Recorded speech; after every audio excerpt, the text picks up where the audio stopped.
ನಮಸ್ಕಾರ. ಸಹಸ್ರನಾಮ class YouTube ಚಾನಲ್ಗೆ ಸ್ವಾಗತ. ಏನಪ್ಪ ಇದು, ಯಾವಾಗಲೂ ಬುಕ್ ಕಾಣಿಸ್ತಾ ಇತ್ತು, ಪೆನ್ಸಿಲ್ ಕಾಣಿಸ್ತಾ ಇತ್ತು, ಇವತ್ತೇನೋ ಗೂಗಲ್ ಮ್ಯಾಪ್ ಕಾಣಿಸ್ತಾ ಇದೆ ಅಂತ ನೋಡ್ತಾ ಇದ್ದೀರಾ? ಹೌದು, ಕರೆಕ್ಟು. ಇವತ್ತು ನಾವು ಸವದತ್ತಿ ಯಲ್ಲಮ್ಮನ ದೇವಸ್ಥಾನಕ್ಕೆ ಹೋಗ್ತಾ ಇದ್ದೀವಿ. ನಾವಿರೋ ಲೊಕೇಶನಿಂದ 4 hours 42 minutes ಆಗುತ್ತೆ. ಇವತ್ತು ಹೊರಟ್ವಿ ದೇವಸ್ಥಾನಕ್ಕೆ. ಆ್ಯಕ್ಚುಲಿ ಹೊರಡಬೇಕು ಅಂತ ಅಂದ್ಕೊಂಡು ನೋಡಿ ಲಾಸ್ಟ್ 10 yearsಯಿಂದ ಅಂದ್ಕೊಳ್ತಾ ಇದ್ದೀವಿ, ಆಗಿರಲಿಲ್ಲ. ಬಟ್ ಇವತ್ತೇನೋ ಸ್ಯಾಟರ್ಡೇ ಸಂಡೇ ಅನ್ನೋ ಒಂದು ಹಾಲಿಡೇ ಸಿಕ್ಕಿದೆ ಅಂದ್ಕೊಂಡು ಹೊರಡ್ತಾ ಇದ್ದೀವಿ. ಹೊರಡ್ತಾ ಹಾಗೆ ಒಂದು ವೀಡಿಯೋ ಮಾಡ್ಕೊಳ್ಳೋಣ ನಮ್ಮ ವೀವರ್ಸ್ಗೋಸ್ಕರ ಅಂತೇಳ್ಬಿಟ್ಟು ಚಿಕ್ಕದಾಗಿ ವೀಡಿಯೋ ಮಾಡ್ತಿದ್ದೀನಿ. ಪ್ಲೀಸ್ ನೋಡಿ, ಎನ್ಕರೇಜ್ ಮಾಡಿ, ಸಪೋರ್ಟ್ ಮಾಡಿ, ಶೇರ್ ಮಾಡಿ, ಲೈಕ್ ಮಾಡಿ, ಸಬ್ಸ್ಕ್ರೈಬ್ ಮಾಡ್ಕೊಳ್ಳಿ, ಮರ್ತೋಗಬೇಡಿ. ಓಕೆನಾ? ಈ ಆಂಜನೇಯ ಸ್ವಾಮಿ ಸ್ಟ್ಯಾಚು ಬಂದುಬಿಟ್ಟು ನಾನು ಆನ್ಲೈನಲ್ಲಿ ಬುಕ್ ಮಾಡಿ ತೊಗೊಂಡಿದ್ದು. ನಿಮಗೆ ಬೇಕಂದರೆ ನಾನು ಡಿಸ್ಕ್ರಿಪ್ಷನಲ್ಲಿ ಲಿಂಕ್ ಶೇರ್ ಮಾಡಿರ್ತೀನಿ ನೋಡಿ. ಕುಷ್ಟಗಿ ರೋಡು, ಗಜೇಂದ್ರಗಡ ರೋಡಿಂದ ನಾವು ಹೋಗ್ತಾ ಇದ್ದೀವಿ.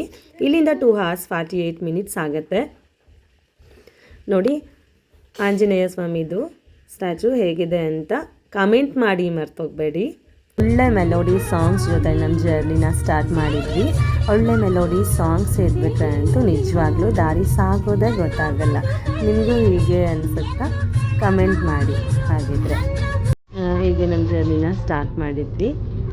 ಆಮೇಲೆ ನಾವು ಸುಜಾತ ರೆಸಿಡೆನ್ಸಿ ಅನ್ನೋ ಹೋಟೆಲ್ನ ಬಿಫೋರಾಗಿ ಬುಕ್ ಮಾಡ್ಕೊಂಡಿದ್ವಿ. ಯಾಕಂದರೆ ಹೊರಟಿದ್ದೆ ಸ್ಯಾಟರ್ಡೆ ಸಂಡೇ ಅಲ್ವಾ, ಹೆವಿ ಕ್ರೌಡಿಂದ ನಮಗೆ ಹೋಟೆಲ್ ಅವೈಲೇಬಲ್ ಇರುತ್ತೋ ಇಲ್ವೋ ಅಂತ ಹೇಳ್ಬಿಟ್ಟು ಬಿಫೋರಾಗಿ ಬುಕ್ ಮಾಡ್ಕೊಂಡ್ವಿ. ಅದರ ಡೀಟೇಲ್ಸ್ ಇನ್ಫಾರ್ಮೇಷನ್ ನಾನು ನಿಮಗೆ ಹೋಟೆಲ್ಗೆ ಹೋದ್ಮೇಲೆ ಹೋಟೆಲ್ದು ಫೋನ್ ನಂಬರು ಅದೆಲ್ಲ ಕೊಡ್ತಾ ಹೋಗ್ತೀನಿ. ನೀವು ಯಾರಾದರೂ ಹೋಗೋ ಪ್ಲ್ಯಾನಿಂಗ್ ಮಾಡಿದರೆ ಪ್ಲೀಸ್ ಸ್ಕ್ರೀನ್ಶಾಟ್ ತಗೊಳ್ಳಿ.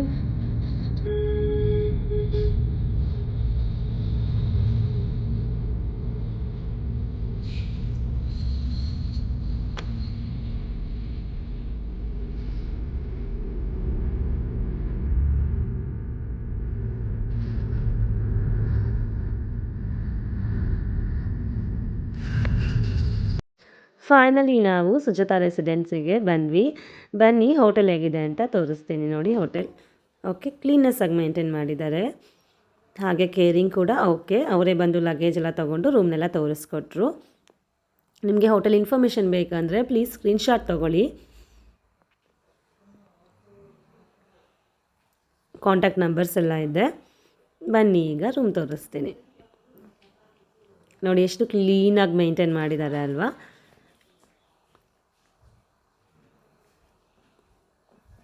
ನೋಡಿ, ಸ್ಪೇಷಿಯಸ್ ಆಗಿದೆ. ಓಕೆ, ಆ್ಯಕ್ಚುಲಿ ನನಗೆ ವಾರ್ತೇಬಲ್ ಅಂತ ಅನ್ನಿಸ್ತು, ರೀಸನಬಲ್.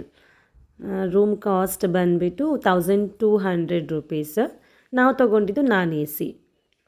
ಯಾಕೆಂದರೆ ಕ್ಲೈಮೇಟ್ ಕೂಡ ತುಂಬ ಕೂಲಾಗಿರೋದಕ್ಕೆ AC ನೀಡಿಲ್ಲ ಅನ್ನಿಸ್ತು, ಹಾಗಾಗಿ ನಾವು ನಾನ್ AC ತೊಗೊಂಡ್ವಿ.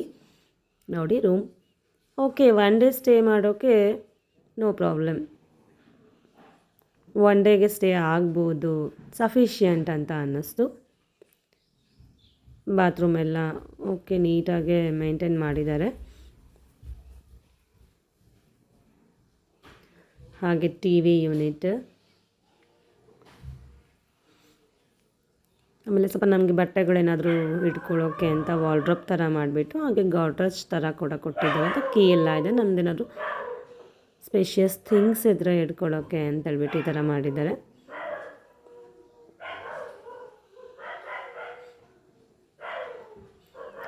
ಹಾಗೆ ನಾವು ಊಟ ಕೂಡ ಇಲ್ಲಿಗೆ ತರಿಸ್ಕೊಂಡ್ವಿ. ಊಟ ಮಾತ್ರ ಆಸಮ್ ಅಂತಲೇ ಹೇಳ್ಬೋದು. ಟೇಸ್ಟ್ ವೈಸ್, ಕ್ವಾಲಿಟಿ ಕೂಡ ಓಕೆ, ಹಾಗೆ ಕ್ವಾಂಟಿಟಿ ವೈಸ್ ಕೂಡ ಅಲ್ಟಿಮೇಟ್, ಸ್ಯಾಟಿಸ್ಫೈಡ್. ಏಕೆಂದರೆ ಟೇಸ್ಟಿ ಆಗಿತ್ತು ಫುಡ್ಡು. ನಾವು ಬಟರ್ ನಾನ್, ರೋಟಿ, ಕಾಜು ಮಸಾಲ ಹಾಗೆ ಕರ್ಡ್ ರೈಸ್ ಆರ್ಡರ್ ಮಾಡಿದ್ವಿ. ನಾವು ಆರ್ಡರ್ ಮಾಡಿದ್ರೆ ಫುಡ್ ಅವ್ರು ನಮ್ಗೆ ಅಲ್ಲೇ ತಂದು ಕೊಡ್ತಾರೆ. ಹಾಗೆ ಊಟ ಆದಮೇಲೆ ಹಾಗೆ ಒಂದು ವಾಕ್ ಅಂತ ಬಂದ್ವಿ. ಒಂದು ಸಲ ನೋಡೋಣ ಅಂತೇಳ್ಬಿಟ್ಟು ಹಾಗೆ ವೀಡಿಯೋ ಮಾಡಿದ್ರು ನಮ್ಮ ವ್ಯೂವರ್ಸ್ ನೋಡ್ತಾರಲ್ವ ಹೋಟೆಲ್ನ ಅಂತೇಳ್ಬಿಟ್ಟು ಇದೊಂದು ವೀಡಿಯೋ ಮಾಡಿಕೊಂಡೆ ನೋಡಿ. ಓಕೆ, ನನಗೇನೋ ಹೋಟೆಲ್ ಓಕೆ ಅನ್ನಿಸ್ತು. ತುಂಬ ಕ್ಲೀನಾಗಿ ಮೇಂಟೈನ್ ಮಾಡಿದ್ದಾರೆ. ನಾವು ಬೆಳಗ್ಗೆ ಬೇಗ ಎದ್ಬಿಟ್ಟು ಫ್ರೆಶ್ನಪ್ ಆಗಿ ಯಲ್ಲಮ್ಮನ ಗುಡ್ಡಕ್ಕೆ ಅಂತ ಹೊರಟ್ವಿ. ನಾವಿದ್ದಿದ್ದ ಹೋಟೆಲಿಂದ ಯಲ್ಲಮ್ಮನ ದೇವಸ್ಥಾನಕ್ಕೆ distance ಇಷ್ಟಾಯಿತು. Take the next right onto Aurath, Sadashivgarh Road, then continue straight past Sai Motors Bajaj. ನೋಡಿ ಗೂಗಲ್ ಹೇಳ್ತಾ ಇದೆ ಆ್ಯಕ್ಚುಲಿ 6 ಮಿನಿಟ್ಸ್ ಇದೆ. 6 ಮಿನಿಟ್ಸ್ ಇದೆ ಯಲ್ಲಮ್ಮನ ಇಲ್ಲಿಂದ. ಈಗ ಯಲ್ಲಮ್ಮನ ಗುಡ್ಡಕ್ಕೆ ಹೋಗೋಣ ಬನ್ನಿ. ಹೋಗುವಾಗ ಈ ದಾರಿ ನೋಡ್ತಾ ಇದ್ರೇ ಅಲ್ಲೊಂದು ಪಾಸಿಟಿವ್ ವೈಬ್ಸ್ ಅನ್ನೋದು ನಮ್ಮಲ್ಲಿ ಬಂದುಬಿಡುತ್ತೆ. ನೋಡಿ ಹೊರಡ್ತಿದ್ದಂಗೆ ಗುಡ್ಡ ಏರ್ತಿದ್ದೀವಿ ಅನ್ನೋ ಫೀಲಿಂಗ್, ಎಷ್ಟು ಪ್ರಶಾಂತವಾಗಿದೆ, ನೇಚರ್ ಎಷ್ಟು ಕಾಮ್ ಆಗಿದೆ ಅನ್ನೋ ಫೀಲಿಂಗ್ ನಿಜವಾಗ್ಲೂ ಆಯಿತು. Super. Continue straight past Sri Renuka Amut Ice Cream Point, then turn left.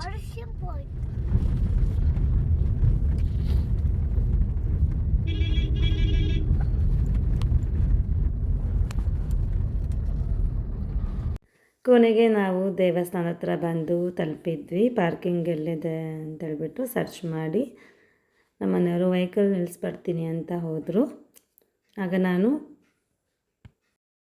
ಅಷ್ಟರಲ್ಲಿ ನಾನು ಮಾಡ್ಲಕ್ಕೆ ದೇವರಿಗೆ ಸೀರೆ ಎಲ್ಲ ರೆಡಿ ಮಾಡ್ಕೊಬಿಡೋಣ ಅಂತೇಳ್ಬಿಟ್ಟು ದೇವರಿಗೆ ಸ್ಯಾರಿ ನೋಡ್ತಾ ಇದ್ದೀನಿ. ನೋಡಿ ಇಲ್ಲಿ ಸ್ಯಾರಿ ಡೌಟ್ ಇಲ್ಲ, ತುಂಬಾ ಚೆನ್ನಾಗಿ ಸಿಗುತ್ತೆ. ಆದರೆ ಮಡ್ಲಕ್ಕಿ ನಿಜವಾಗ್ಲೂ ಟೆಲ್ಲಿಂಗ್ ಫ್ರ್ಯಾಂಕ್ಲಿ ನಾಟ್ ಸ್ಯಾಟಿಸ್ಫೈಡ್. ಯಾಕಂದರೆ ಯಾವಾಗಲೂ ನಾನು ಮನೆಯಿಂದ ಹೊರಟ್ರೆ ಸಾಮಾನ್ಯವಾಗಿ ಅಮ್ಮನವ್ರ ದೇವಸ್ಥಾನಕ್ಕೆ ಅಂತ ಹೋದಾಗ ಮನೆಯಿಂದ ಯಾವತ್ತೂ ಮಡ್ಲಕ್ಕಿ ಬಿಟ್ಟು ಹೋಗಲ್ಲ. ಅವತ್ತು ಟೈಮ್ ಇರಲಿಲ್ಲ, ಸ್ಕೂಲಿಂದ ಬರ್ತಾನೆ ಇನ್ನು ಹಾಲಿಡೇಸ್ ಇದೆ ಅಂತೇಳ್ಬಿಟ್ಟು ಹೊರಟ್ಬಿಟ್ವಿ. ಹಾಗಾಗಿ ಅಲ್ಲೇ ಚೆನ್ನಾಗಿ ಸಿಗುತ್ತೆ. ಹೆಂಗಿದ್ರು ಸವದತ್ತಿ ಯಲ್ಲಮ್ಮ ಅಂದರೆ ಎಷ್ಟು ಫೇಮಸ್ ಅಲ್ವಾ, ತುಂಬ ಚೆನ್ನಾಗಿ ಮಡ್ಲಕ್ಕಿ ಸಿಗುತ್ತೆ ಅಂದ್ಕೊಂಡು ಅದೇ ಒಂದು ಐಡಿಯಾಯಿಂದ ನಾನು ಹೋಗಿದ್ದು ಸವದತ್ತಿಗೆ. ಬಟ್ ಅಲ್ಲಿ ಹೋಗಿ ಮಡ್ಲಕ್ಕಿ ತೊಗೊಳ್ಳೋಣ ಅಂತ ನಿಂತ್ಕೊಂಡಾಗ ನಿಜವಾಗ್ಲೂ ಬೇಜಾರಾಯಿತು. ಯಾಕಂದರೆ ನಮ್ಮ ಮನೆಯಿಂದ ನಾವು ಮಡ್ಲಕ್ಕಿ ತೊಗೊಂಡೋದಾಗ ಧಾರಾಳವಾಗಿ ಅಕ್ಕಿ ತೊಗೋತೀವಿ, ಉತ್ತುತ್ತಿ, ಅದಾದಮೇಲೆ ಈ ಥರದ ಹಣ್ಣು, ಎಲೆ, ಅಡಿಕೆ, ಅರಿಶಿನ, ಕುಂಕುಮ, ಬಳೆಗಳು ಎಷ್ಟು ಧಾರಾಳವಾಗಿ ತೊಗೊತೀವಿ. ಅಲ್ಲಿ ಏನೂ ಇರಲಿಲ್ಲ ನೋಡಿ, ಜಸ್ಟ್ ಸ್ವಲ್ಪನೇ ಅಲ್ಲಿ ಬ್ಲೂ ಕಲರ್ದು ಕೊಟ್ಟಿದ್ದಾರಲ್ಲ ಬ್ಲೌಸ್ ಪೀಸು, ಅದರಲ್ಲೇ ಬ್ಲೌಸು, ಅದರಲ್ಲೇ ಸ್ವಲ್ಪ ಅಕ್ಕಿ, ಅದರಲ್ಲೇ ಒಂದೆರಡು ಅಡಿಕೆ ಹಾಕಿದ್ದಾರೆ, ಉತ್ತುತ್ತಿ ಹಾಕಿದ್ದಾರೆ, ಅಷ್ಟೇ, ಇನ್ನೇನೂ ಇಲ್ಲ. ಆದರೆ ಸ್ಯಾರಿ ಚೆನ್ನಾಗಿ ಸಿಕ್ತು, ತುಂಬಾ ಚೆನ್ನಾಗಿ ಸಿಕ್ತು. ಆದರೆ ಯಾವತ್ತೂ ದೇವಸ್ಥಾನಕ್ಕೆ ಹೋಗುವಾಗ ಮಡ್ಲಕ್ಕಿನ ಆದಷ್ಟು ಮನೆಯಿಂದನೇ ತೊಗೊಂಡೋಗಿ, ಅದೇ ನಮಗೆ ಸಮಾಧಾನ ಅನಿಸುತ್ತೆ. ನೋಡಿ ಟೆಂಪಲ್ ಸುತ್ತಮುತ್ತ ವೀಡಿಯೋ ಮಾಡ್ಕೊಂಡಾಗ ಈ ಥರ ಇಷ್ಟೆಲ್ಲ ಕ್ರೌಡ್ ಇತ್ತು ನಾವು ಹೋಗಿದ್ದ ದಿನ. ನೋಡಿ ದೇವಸ್ಥಾನದ ಆವರಣ ನೋಡ್ತಾ ಇದ್ದರೆ ಏನೋ ಒಂದು ಮನಸ್ಸಿಗೆ ಸಮಾಧಾನ, ತೃಪ್ತಿ. ನೋಡಿ ಹತ್ರದಿಂದ ಮಡ್ಲಕ್ಕಿ ತೋರಿಸೋಣ ಅಂತಲೇ ಝೂಮ್ ಹಾಕಿ ವಿಡಿಯೋ ಮಾಡಿಸಿದೆ ನನ್ನ ಮಗಳ ಕೈಲಿ. ಇಷ್ಟೇ ನೋಡಿ. ಆ್ಯಕ್ಚುಲಿ ಅದಕ್ಕೆ ನಾನು ಹೇಳ್ತಾ ಇದ್ದೆ, ಏನು ಈ ಥರ ಕೊಡ್ತಾಯಿದ್ದೀರಾ ಮಡ್ಲಕ್ಕಿನ, ಎಷ್ಟು ಧಾರಾಳವಾಗಿ ಕೊಡಬೇಕಲ್ವಾ, ದುಡ್ಡು ತೊಗೊಳ್ಳಿ ಸ್ವಲ್ಪ ಜಾಸ್ತಿನೇ, ಇಷ್ಟೇ ಕೊಡ್ತಿದ್ದೀರಾ ಅಂತೇಳ್ಬಿಟ್ಟು ಕೇಳಿದೆ. ಬಟ್ ಮಡ್ಲಕ್ಕಿ ಎಲ್ಲ ತೊಗೊಂಡು ದೇವಸ್ಥಾನದ ಕಡೆ ಹೊರಟ್ವಿ. ಬನ್ನಿ ದೇವಸ್ಥಾನದ ಆವರಣ ಎಲ್ಲ ತೋರಿಸ್ತೀನಿ.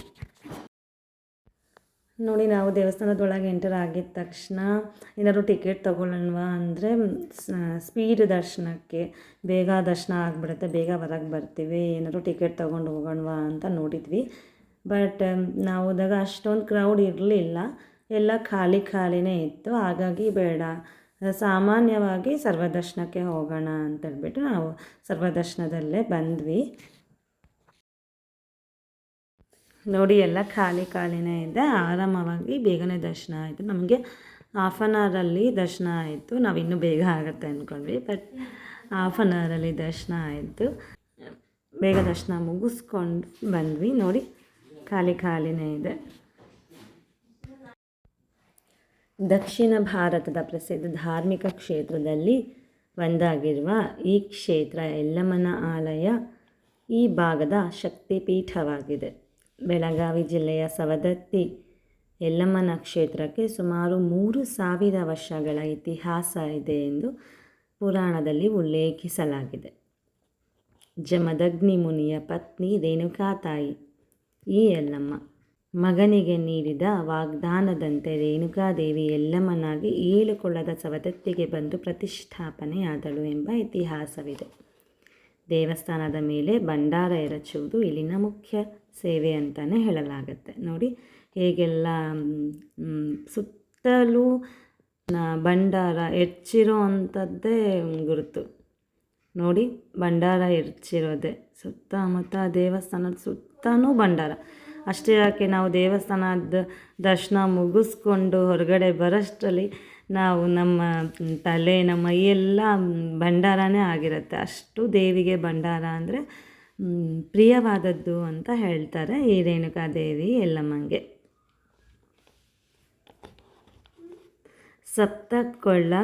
ಸಪ್ತ ಗುಡ್ಡಗಳ ಮಧ್ಯೆನೆಲ್ಲ ನಿಂತಿರುವ ರೇಣುಕಾ ಎಲ್ಲಮ್ಮ ದೇವಿ ವರ್ಷದ 12 ತಿಂಗಳು ಭಕ್ತರಿಗೆ ದರ್ಶನವನ್ನು ನೀಡ್ತಾಳೆ ರೇಣುಕಾ ಎಲ್ಲಮ್ಮ. ನೋಡಿ ಎಷ್ಟು ಕ್ರೌಡ್ ಇದೆ ದೇವಸ್ಥಾನ. ನಮಗೆ ಹೋಗ್ತಾ ಹೋಗ್ತಾ ಹೋಗ್ತಾ ಗೊತ್ತಾಯಿತು, ಆ್ಯಕ್ಚುಲಿ ನಾವು ಟಿಕೆಟ್ ತೊಗೊಂಡು ಹೋಗ್ಬಿಡ್ಬೇಕಾಗಿತ್ತೇನೋ ಅಂತ. ನೋಡಿ ಹೇಗೆಲ್ಲ ಭಂಡಾರ ಇಡ್ಸಿದ್ದಾರೆ, ಕ್ರೌಡ್ ಹೇಗಿದೆ, ತುಂಬಾ ವೈಬ್ಸ್ ಬರ್ತಾಯಿದೆ ಒಳಗಡೆ ಹೋಗೋಷ್ಟರಲ್ಲಿ. ನೋಡಿ ಒಳಗಡೆ ಎಲ್ಲ ಹೋಗ್ತಾ ಇದ್ದೀವಿ. ಆಮೇಲೆ ಈ ದೇವಸ್ಥಾನದಲ್ಲಿ ಬನದ ಹುಣ್ಣಿಮೆ ಮತ್ತು ಭರತ ಹುಣ್ಣಿಮೆಯಲ್ಲಿ ದೇವಿಯ ಆರಾಧನೆ ತುಂಬ ಜೋರಾಗಿ ನಡೆಯುತ್ತೆ ಅಂತ ಹೇಳಲಾಗುತ್ತೆ. ಲಕ್ಷಾಂತರ ಭಕ್ತರು ದೇವಿಯ ದರ್ಶನವನ್ನು ಪಡೆದುಕೊಳ್ತಾರೆ. ಒಂದು ವರ್ಷದಲ್ಲಿ ಲಕ್ಷಾಂತರ ಭಕ್ತರೇ ದೇವಿ ದರ್ಶನ ಪಡ್ಕೊಂಡು ಧನ್ಯರಾಗ್ತಾರೆ ಅಂತ ಹೇಳಲಾಗುತ್ತೆ. ನೋಡಿ ನಾವು ಕೊನೆಗೂ ದೇವ್ರ ದರ್ಶನ ಮಾಡಿಕೊಂಡ್ವಿ. 10 ವರ್ಷಗಳ ಹರಕೆ ನಂದು.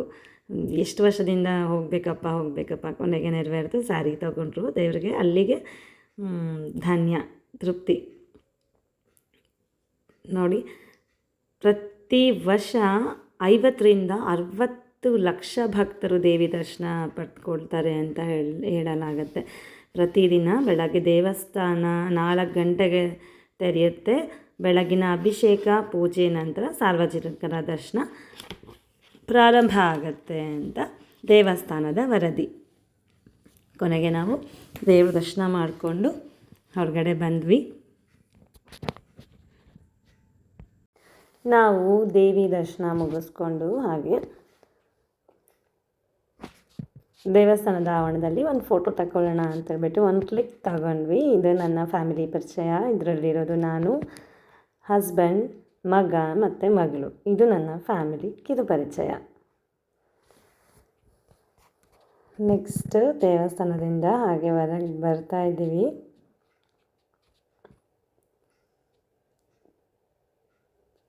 ನೋಡಿ ದೇವಸ್ಥಾನದಿಂದ ಹೊರಗೆ ಬರ್ತಿದ್ದಾಗೆ ಎಲ್ಲ ಭಂಡಾರ. ಅದೊಂದು ನೋಡಿದ ತಕ್ಷಣ ವೈಬ್ಸ್ ಅಂತಾನೆ ಅನ್ನಿಸ್ತು. ಪೂರ್ತಿ ನಮ್ಮ ಹೇರ್ಸ್ ತಲೆ ಎಲ್ಲ ಭಂಡಾರ ಆಗಿಬಿಟ್ಟಿದೆ. ಡ್ರೆಸ್ ಕೂಡ ಹಳದಿ ಡ್ರೆಸ್ ಹಾಕ್ಕೊಂಡು ಹೋಗಿದ್ದು ಅಲ್ಲಿಗೆ ವರ್ತಬಲ್ ಅಂತ ಅನ್ನಿಸ್ತು ನನಗಂತೂ.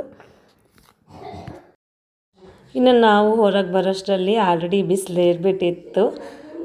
ಎಲ್ಲಿಯಪ್ಪ ನಮ್ಮ ವೆಹಿಕಲ್ ಅಂತ ಹುಡ್ಕೊಂಡು ವೆಹಿಕಲ್ ಹತ್ರ ಬರೋಷ್ಟರಲ್ಲಿ ಸಾಕಾಯಿತು. ಯಾಕಂದರೆ ತುಂಬಾ ವೆಹಿಕಲ್ಸ್ ಇತ್ತು, ಕ್ರೌಡ್ ಇತ್ತು ಕೂಡ. ನಮಗೆ ದೇವಸ್ಥಾನದಲ್ಲಿ ಇರೋಷ್ಟು ಹೊತ್ತು ಕ್ರೌಡ್ ಅಂತ ಅನ್ನಿಸ್ಲಿಲ್ಲ. ಬಟ್ ಹೊರಗಡೆ ಬರೋಷ್ಟರಲ್ಲಿ ಎಷ್ಟೆಲ್ಲ ವೆಹಿಕಲ್ಸ್, ಇಷ್ಟು ಕ್ರೌಡ್ ಇದೆ ಅಪ್ಪ ಅಂತ ಅನ್ನಿಸ್ತು. ಈಗ ಕೊನೆಗೆ ನಮ್ಮ ಕಾರ್ ಹತ್ರ ನಾವು ಬಂದು ರೀಚ್ ಆದ್ವಿ. ಹಾಗೆ ಬರ್ತಾ ದಾರಿಲಿ ನೆಲ್ಲಿಕಾಯಿ ನೋಡಿದ್ವಿ. ನಾವು ಹೇಗಿದ್ರು ಬೆಳಗ್ಗೆಯಿಂದ ಟಿಫಿನ್ ತಿಂದಿರಲಿಲ್ಲ. ದೇವಿ ದರ್ಶನ ಆಗೋವರೆಗೂ ಟಿಫಿನ್ ಬೇಡ ಅಂತೇಳ್ಬಿಟ್ಟು ಟಿಫಿನ್ ತಿಂದಿರಲಿಲ್ಲ. ನೆಲ್ಲಿಕಾಯಿ ನೋಡೋಷ್ಟರಲ್ಲಿ ಬಾಯಲ್ಲಿ ನೀರು ಬರೋ ಥರ ಇತ್ತು. ನೋಡಿ ನೆಲ್ಲಿಕಾಯಿ ತೊಗೊಂಡ್ವಿ. ಅದರಲ್ಲಿ ಚೆನ್ನಾಗಿ ಸ್ವಲ್ಪ ಖಾರ ಜಾಸ್ತಿ ಹಾಕಿ, ಉಪ್ಪು ಖಾರ ಅಂತೇಳ್ಬಿಟ್ಟು ಉಪ್ಪು ಖಾರ ಜಾಸ್ತಿ ಹಾಕಿಸ್ಕೊಂಡಿದ್ದೆ. ಹೋಗೋ ದಾರಿನಲ್ಲಿ ಹಾಗೆ ನೆಲ್ಲಿಕಾಯಿ ತಿಂದ್ಕೊಂಡು ಇನ್ನು ನಾವು ಊರಿಗೆ ಹೊರಟ್ಬಿಟ್ವಿ. ಲಗೇಜ್ ಎಲ್ಲ ತೊಗೊಂಡು ಪ್ಯಾಕ್ ಮಾಡಿಕೊಂಡು ಇನ್ನು ಊರಿಗೆ ಹೊರಟ್ವಿ. ಈ ಒಂದು ವಿಡಿಯೋ ನಿಮಗೆ ಹೇಗೆ ಅನ್ನಿಸ್ತು ಅಂತ ಕಮೆಂಟ್ ಮಾಡಿ ಮರ್ತೋಗ್ಬೇಡಿ. ಮತ್ತು ನಮ್ಮ ಪಯಣ ನಮ್ಮ ಊರಿನ ಕಡೆಗೆ ಒಂದು ಒಳ್ಳೆ ಮೆಲೋಡಿ ಸಾಂಗ್ಸ್ ಜೊತೆಲಿ ಸಾಂಗ್ಸ್ ಕೇಳ್ತಾ ಜರ್ನಿ ಮಾಡ್ತಾ ಇರ್ತೀವಲ್ಲ. ನಿಜವಾಗ್ಲೂ ನನಗಾದರೆ ಜರ್ನಿ ಮಾಡ್ತಾ ಇದ್ದೀವಿ ತುಂಬ ದೂರ ಹಾರ್ಸ್ ಗಟ್ಟಲೆ ಅಂತ ಅನಿಸೋದೇ ಇಲ್ಲ. ಹೇಗೆ ಅನ್ನಿಸ್ತು ವಿಡಿಯೋ ಕಮೆಂಟ್ ಮಾಡಿ ಮರ್ತೋಗ್ಬೇಡಿ. Thank you.